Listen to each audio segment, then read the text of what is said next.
তীব্র গরমে নাজেহাল দক্ষিণবঙ্গ। এবার প্রাথমিক স্কুলে সময় বদলের ভাবনা। জেলা প্রাথমিক শিক্ষা সংসদের চেয়ারম্যানদের মতামত চাইল পর্ষদ। সরাসরি চলে যাব, সোমরাজ বন্দ্যোপাধ্যায় রয়েছে আমার সঙ্গে। সোমরাজ, তাহলে কি মর্নিং এ আনার চিন্তা ভাবনা করছে পর্ষদ?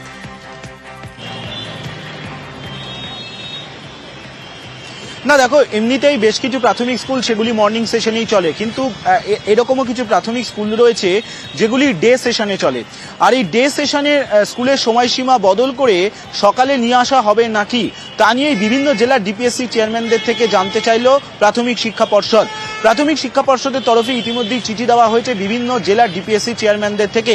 ডিপিএসসি চেয়ারম্যানদের বলা হয়েছে সংশ্লিষ্ট স্কুলের প্রধান শিক্ষক প্রধান শিক্ষিকাদের মতামত নিতে। তার কারণ তুমি জানো, ইতিমধ্যে আবহাওয়া দপ্তরের তরফে বেশ কিছু জেলায় তাপপ্রবাহের পূর্বাভাস জারি করা হয়েছে। তাই তাকে মাথায় রেখেই বাচ্চাদের অর্থাৎ শিশুদের জন্য এই সময়সীমা বদলের প্রয়োজন রাখি বা স্কুলের প্রধান শিক্ষক প্রধান শিক্ষিকারা কি ভাবছেন সেই মতামত নিয়ে আগামী মঙ্গলবারের মধ্যেই যাবতীয় রিপোর্ট দেওয়ার কথা বলা হয়েছে।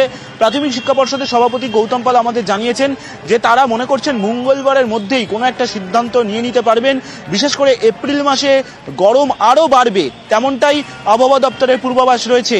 তাই গোটা বিষয়টিকে মাথায় রেখে যে প্রাথমিক স্কুলগুলি ডে সেশনে চলে তাদের সময়সীমা বদল করা প্রয়োজন নাকি তার মতামত এলেই, অর্থাৎ তার উত্তরগুলি এলেই প্রাথমিক শিক্ষা পর্ষদ তা স্কুল শিক্ষা দপ্তরকে পাঠিয়ে দেবে।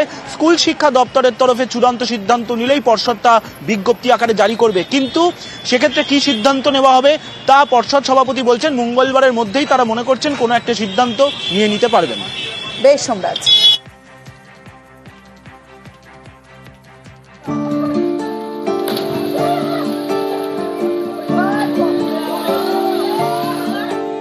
ঘর থেকে বাইরে তাকালে চকচক করছে, বাইরে বেরোলেই ঘেমে নিয়ে একসা। পশ্চিমের জেলাগুলি পুড়তে শুরু করেছে। এখন থেকে 40-এর কাছাকাছি প্রায়।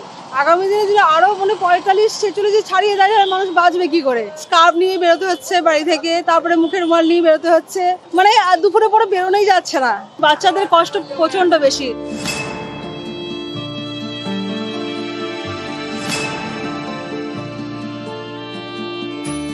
এখনই গরম থেকে স্বস্তি নেই, আবহাওয়া দপ্তর জানিয়েছে। রবিবার 4 জেলায় তাপপ্রবাহের সতর্কতা। পশ্চিম বর্ধমান, পশ্চিম মেদিনীপুর, উত্তর এবং দক্ষিণ 24 পরগনায় তাপপ্রবাহের সতর্কতা। আগামী 7 দিন পশ্চিমবঙ্গের কোথাও বৃষ্টির পূর্বাভাস নেই। এন্টায়ার সাউথ বেঙ্গলের আপনার হট ওয়েদার কন্ডিশন থাকার সম্ভাবনা আছে। প্রধানত দক্ষিণবঙ্গ পুরো 7 দিনই সম্পূর্ণ শুষ্ক থাকার সম্ভাবনা আছে, কোনো বৃষ্টিপাতের সম্ভাবনা নেই। 31 তারিখের পর থেকে আপনার টেম্পারেচারটা আবার কমারও সম্ভাবনা আছে।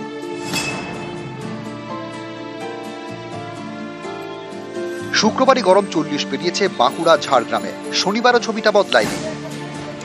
এমনিতেই বাঁকুড়া গরম এলাকায় বটে, কিন্তু হঠাৎ করে যেভাবে গরমটা বেড়ে গেছে, শুধু বড়রা নয় বাড়ির বাচ্চারা একেবারে হাপিত্তেজ করছে। একটু আধটু বৃষ্টির জন্য অপেক্ষায় রয়েছি, ভিতরটা একদম শুকিয়ে যাচ্ছে এটা ভেবেই যে এখনো সামনে এতটা বড় গ্রীষ্মকালটা বাকি রয়েছে। রবিবার পশ্চিম বর্ধমানে তাপপ্রবাহের সতর্কতা রয়েছে। গরম থেকে বাঁচতে দামোদরের চাঁদনি ঘাটে উপচে পড়া ভিড়। দামোদরে ডুব দিয়ে গরম থেকে রেহাই পাওয়ার চেষ্টা।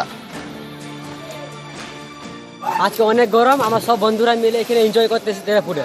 গরমি দিনে এখানে সুকুন পাওয়া যায় ঠান্ডা ঠান্ডা করে। চরম গরমে লস্যিতে স্বস্তির চুমুক।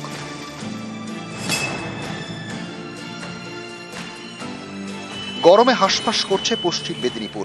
গলা শুকিয়ে কাঠ, সর্বক্ষণের সঙ্গী জল। চাঁদি ফাটা গরমে নাজেহাল কলকাতা, মাথা ঢাকতে ভরসা ছাতা। নিউজ 18 বাংলা। বেলেঘাটে আগ্নেয়াস্ত্র সহ ধৃত বিজেপি কর্মী। আগ্নেয়াস্ত্র দেখিয়ে মহিলাকে যৌন নিগ্রহের চেষ্টা, তড়িঘড়ি পুলিশকে খবর দেন মহিলা। অভিযুক্তকে গ্রেফতার বেলেঘাটা থানার পুলিশের। আগ্নেয়াস্ত্র সহ গ্রেফতার সমরজিৎ দত্ত। ধৃত সমরজিৎ সজল ঘোষ ঘনিষ্ঠ বলে দাবি। ফাঁসানো হয়েছে বলে দাবি করেছেন সজল ঘোষ। তৃণমূলের বিরুদ্ধে অভিযোগ সজলের। কে ধরিয়েছে? রাজু নস্কর। আসলে এই ছেলেটি মানসিক অবসাদে আছে, একদম বিজেপি, একদম ওর সঙ্গে আমার সম্পর্ক আছে। কিন্তু ওই অঞ্চলের কোনো মানুষ বলবে না ও কোনো মেয়ের প্রতি কোনো খারাপ কটূক্তি করার মতন ছেলে। আর বন্দুক তো অনেক দূরের ব্যাপার, ওখানে যদি বন্দুক নিয়ে ঘোরার মতন ছেলে থাকতো তাহলে রাজু নস্করের 100 কোটি টাকার প্রপার্টি হতো না। যে বন্দুক নিয়ে ঘোরার মতন ছেলে খুঁজছি, খুনের কেসের আসামি সিপিএম জামানায়, ওকে এনআইএ ধরবে। ওই অঞ্চলে সজল ঘোষ তো কুখ্যাত মাস্তান, এটা তো কেউ অস্বীকার করবে না। বোমা বন্দুকের রাজনীতি ওই অঞ্চলে তো করে, তাদের সর্দার হচ্ছে সজল ঘোষ। সুতরাং সজল ঘোষ ঘনিষ্ঠর কাছে বন্দুক পাওয়া যাবে, রিভলভার পাওয়া যাবে, এতে আশ্চর্যের কি আছে? প্রতিদিনের দরকারি ওষুধ বছরের পর বছর খাচ্ছেন, কিন্তু সেই ওষুধেই কি বিপদ? কারণ গুণমানের পরীক্ষায় ফেল করেছে 103টি ওষুধ। এ নিয়েই বাড়ছে উদ্বেগ।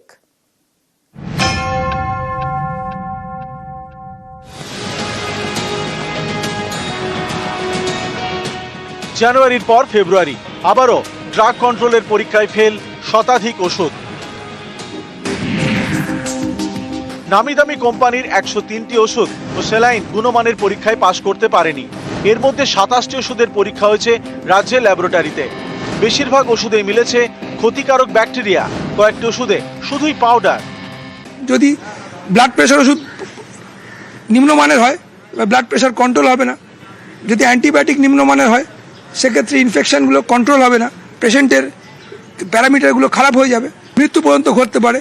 জনসাধারণের খুব একটা কিছু করণীয় নেই, তাদের সতর্ক থাকতে হবে। হাই প্রেশার নিয়ন্ত্রণ রাখতে রোজই ওষুধ খেতে হয়। এছাড়া পেট ব্যথা কিংবা বদহজম, চট করে অ্যান্টাসিড, কখনো আবার সুস্থ হতে অ্যান্টিবায়োটিক। রোজকার এমনই নানা ওষুধে কি বড় বিপদ? প্রশ্নটা উঠছে, উদ্বেগ বাড়ছে। ওষুধটা কোনটা যে সঠিক আমরা তো নিজেরাই বুঝতে পারছি না। পেট খাচ্ছে তো আতঙ্কে তো রয়েছি, খেতে তো হচ্ছে, না খেয়ে তো কেউ থাকতে পারছে না, কিছু তো করারও তো নেই না। আমরা তো লেম্যান, আমরা তো বুঝবোই না যে কি কম্পোজিশন, কি বৃত্তান্ত, সবকিছু। তো ডেফিনেটলি ভয়ের তো নিশ্চয়ই কি সাইড এফেক্ট আছে। এমনি নর্মাল ওষুধে অনেক সাইড এফেক্টে অনেক প্রবলেম অ্যারাইজ করে, তো এগুলো তো সাংঘাতিক ভয়ের তো ডেফিনেটলি। গুণমানের পরীক্ষায় ফেল করা ওষুধের তালিকায় রয়েছে হাড়ের ক্ষয় ঠেকাতে ক্যালসিয়ামের ওষুধ, বিভিন্ন ভিটামিন ট্যাবলেট, চর্মরোগ প্রতিরোধের ওষুধ। একাধিক সংস্থার স্যালাইন গুণমানের পরীক্ষায় পাস করতে পারেনি। পরিচিত সংস্থার তৈরি প্রেসারের ওষুধে নির্দিষ্ট ব্যাচ সম্পূর্ণ জাল।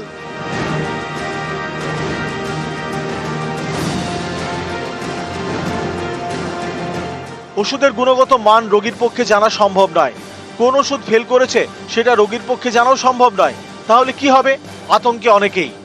এবার সেটা আমরা কি করে বুঝবো বলুন যে কোনটা অরিজিনাল আর কোনটা ডুপ্লিকেট? কারণ অরিজিনাল ডুপ্লিকেট সাধারণ পাবলিক আমাদের ধরার কিন্তু ক্ষমতা নেই, আমরা ধরতে পারি না। যদি এতটাই আমরা বুঝতাম তাহলে কিন্তু ডুপ্লিকেট বেরোতো না। ট্রাস্ট ইস্যু হয়ে যাচ্ছে যে কোনটা ফেক কোনটা কি, যে নর্মাল মানুষরা তো বুঝে দেখতে পাচ্ছে, খেতে মানে জানে না কোনটা ঠিক কোনটা ভুল। তো তাদের সাথে যদি এরকম হয় তো ওটা খুবই একটা এফেক্ট করছে। যেভাবে জাল ওষুধ এবং খারাপ গুণমানের ওষুধ বেরোচ্ছে, তাতে প্রত্যেক মানুষ যেন তার চেনা পরিচিত দোকান থেকেই ওষুধ কেনে, এমনটাই সতর্কবার্তা স্বাস্থ্য দপ্তরের। অভিজিৎ চন্দ্র, নিউজ 18 বাংলা, কলকাতা। শুধু যে 103টি ওষুধ ফেল করেছে তা নয়, জলাতঙ্কের ভ্যাকসিনও জাল। বাজারে নামী সংস্থার নকল ভ্যাকসিন। তেলেঙ্গানার সংস্থার তৈরি অভয় র্যাব জলাতঙ্কের বহুল ব্যবহৃত ভ্যাকসিন অভয় র্যাব। দেশ জুড়ে ছড়িয়ে পড়েছে নকল অভয় র্যাব। নকল ভ্যাকসিনের ব্যাচ নম্বর KA24014। জলাতঙ্কের ওষুধ এটি অত্যন্ত জীবনদায়ী। আমরা জানি জলাতঙ্ক 100% প্রাণঘাতী, অর্থাৎ কিনা জলাতঙ্ক একবার হয়ে গেলে তার কোনো চিকিৎসা নেই, ভ্যাকসিনই একমাত্র প্রতিকার। সেই জলাতঙ্কর নামী ব্র্যান্ডের জলাতঙ্ক যে ভ্যাকসিন বা রেবিস ভ্যাকসিন, সেটিও জাল হচ্ছে এবং সঠিক তাপমাত্রায় পরিবেশিত হচ্ছে না। তো সেক্ষেত্রে আমার মনে হয় যে অবিলম্বে স্বাস্থ্য দপ্তরে তাদের বিভিন্ন ওষুধ কোম্পানি ম্যানুফ্যাকচারিং সাইডে তারা গুড ম্যানুফ্যাকচারিং প্র্যাকটিস বা জিএমপি সেটা ফলো করছেন কিনা দেখতে হবে এবং ড্রাগ কন্ট্রোলকেও দেখতে হবে। যাদবপুরে বেআইনি সমাবর্তন। অপসারিত উপাচার্যকে চিঠি, রাজভবনের আচার্যের অনুমোদন ছাড়াই সমাবর্তনের অভিযোগ। সমাবর্তনের খরচের টাকা ফেরত দিতে নির্দেশ। সরাসরি চলে যাব, সোমরাজ বন্দ্যোপাধ্যায় রয়েছে আমার সঙ্গে। সোমরাজ, দুটো বিষয় জানতে চাইবো যে এই ধরনের চিঠি কতটা অভূতপূর্ব, কোন পরিস্থিতিতে?